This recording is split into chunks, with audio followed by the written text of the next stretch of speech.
Samedi 7 septembre, des citoyennes et citoyens se sont regroupés à l'étang de la Bonde, situé à proximité de la commune de Sannes, dans le Vaucluse. On est une région agricole, on est une région de paysans. Alors un peu comme partout ailleurs, mais les fermes s'agrandissent. Les paysans qui prennent la retraite sont souvent repris par le voisin qui agrandit sa ferme. Et du coup, d'une année sur l'autre, on est de moins en moins de paysans. Pour s'installer quand on est jeune, c'est hyper compliqué. Quand on n'a pas ou pas assez de terres de famille, c'est hyper compliqué. Et une des raisons à tout ça, et c'est celle qu'on dénonce aujourd'hui, c'est le fait que le Sud-Luberon devient une région hyper attractive pour des grandes fortunes. Parce que région touristique, région un peu préservée, paysage, terroir, tralala. Et au final, ils viennent s'acheter une image de marque en achetant des terres agricoles ici, en montant des domaines pas croyables, avec des fortunes qui font augmenter, qui font à chaque fois augmenter un peu plus le prix des terres et qui compliquent encore un peu plus l'installation de petits paysans. Et nous, on croit que le monde agricole a besoin de petites fermes nombreuses, diversifiées, et que l'agriculture c'est là pour nourrir les hommes et apporter du travail aux paysans et pas c'est pas une activité capitaliste comme une autre, c'est produire de l'alimentation ou du vin par les gens, pour les gens. Escorté par quelques véhicules de la gendarmerie, le groupe d'une centaine de personnes s'est acheminé le long d'une petite route champêtre serpentant parmi les vignes du Sud-Luberon. Un certain nombre de ces promeneurs portaient diverses bouteilles vides.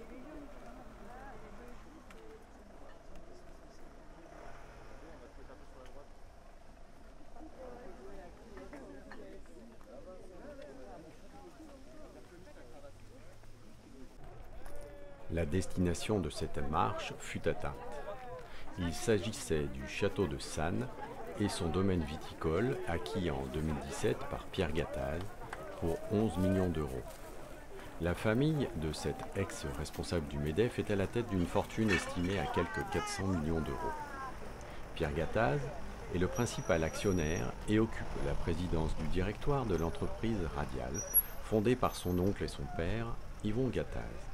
Ce dernier fut lui-même président du CNPF, ancêtre du MEDEF. Dès sa nomination à la tête du MEDEF en 2013, Pierre Gattaz demanda une baisse de 100 milliards d'euros d'impôts et de cotisations sociales des entreprises, afin qu'elles ne soient plus asphyxiées, ligotées et terrorisées. En 2014, il détaille les réformes qui permettraient d'aboutir à la création par l'économie française de 1 million d'emplois en 5 ans. L'essentiel des exigences du MEDEF fut consenti par le gouvernement de François Hollande avec la création du CICE et du pacte de responsabilité. Ouais. Pas trop. C'est joli hein, comme endroit, non? Vous aimez? Vous êtes chez Monsieur Gattaz. Ouais, on a vu ça sur internet. Une certaine activité se déroulait cet après-midi-là aux abords du château loué pour un mariage. Le vigile et le régisseur du domaine manifestaient une certaine nervosité à l'idée que la vendange sauvage ne dérange les festivités. Loin de ces préoccupations, les vendangeurs bon enfant s'activaient à produire leur jus de raisin. Tiens, récupère mes affaires avant qu'on tourne le raisin, ouais. C'est mon cœur. Alors le jeune en enchie? Pas du tout, mets ta tête, c'est plus, mets ta tête. Ouais, vas-y. Je peux plus près. Hein.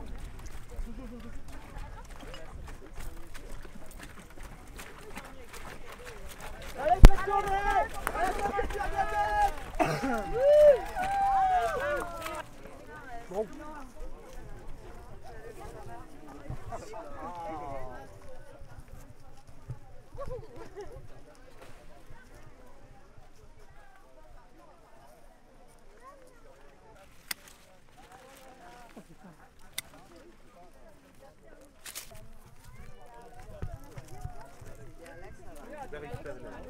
Alex, il a laissé monsieur Gattaz pour leur demander si vous voulez dire un mot. Je fais...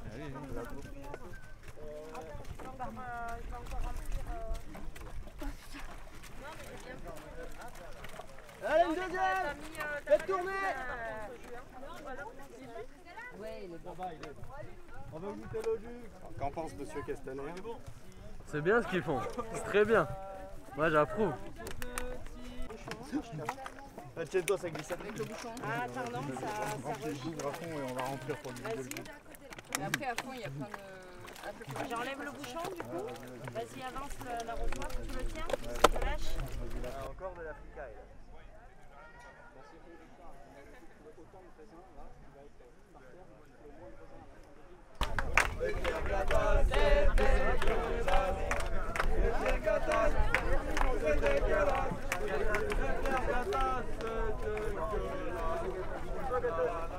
Tu vas essayer. Ah, qui c'est qui veut mettre ses pieds dans le raisin? Qui veut s'amuser?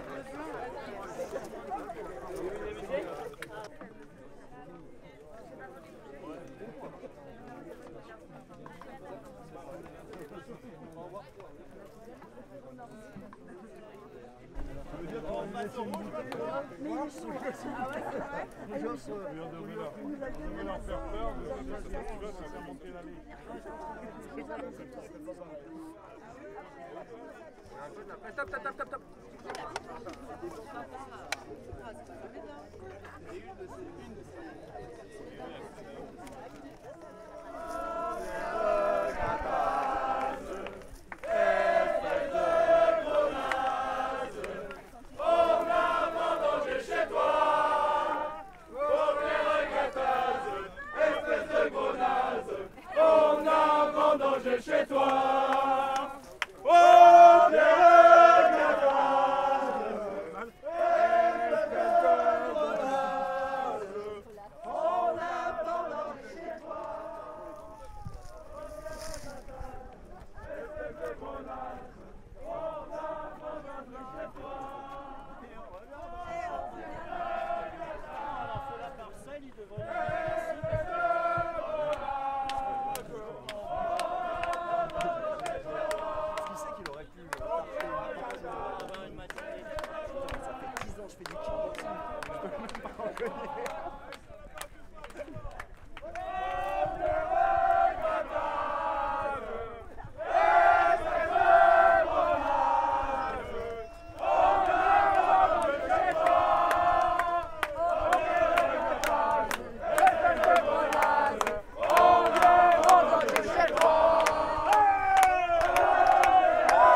Voilà, on se bat pour que le monde paysan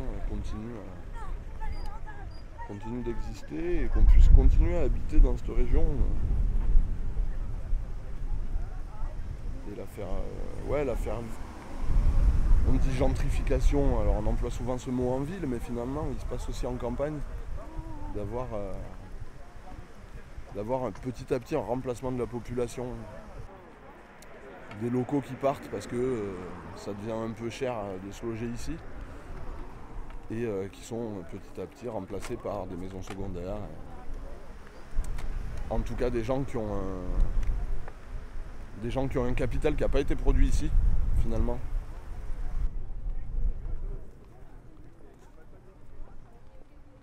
À la suite de la mise en place du CICE, l'entreprise Radial ne créa elle-même aucun emploi sur le territoire français, mais bénéficia de plusieurs millions de crédits d'impôt. Ce qui permit aux actionnaires de l'entreprise, détenus à 87% par la famille Gattaz, de s'enrichir un peu plus sur le dos du contribuable français. En 2014, devant les attaques et pour sa défense, Pierre Gattaz, passé maître dans l'optimisation fiscale à l'étranger, put se vanter que sa société ne pouvait pas bénéficier de ces crédits d'impôt puisqu'il ne payait pas d'impôt sur les sociétés. On peut ainsi constater le cynisme de ces chefs de grandes entreprises, fiers de mettre au pas les gouvernements successifs, en leur demandant toujours moins de protection pour les salariés, par un chantage à l'emploi toujours aussi pernicieux.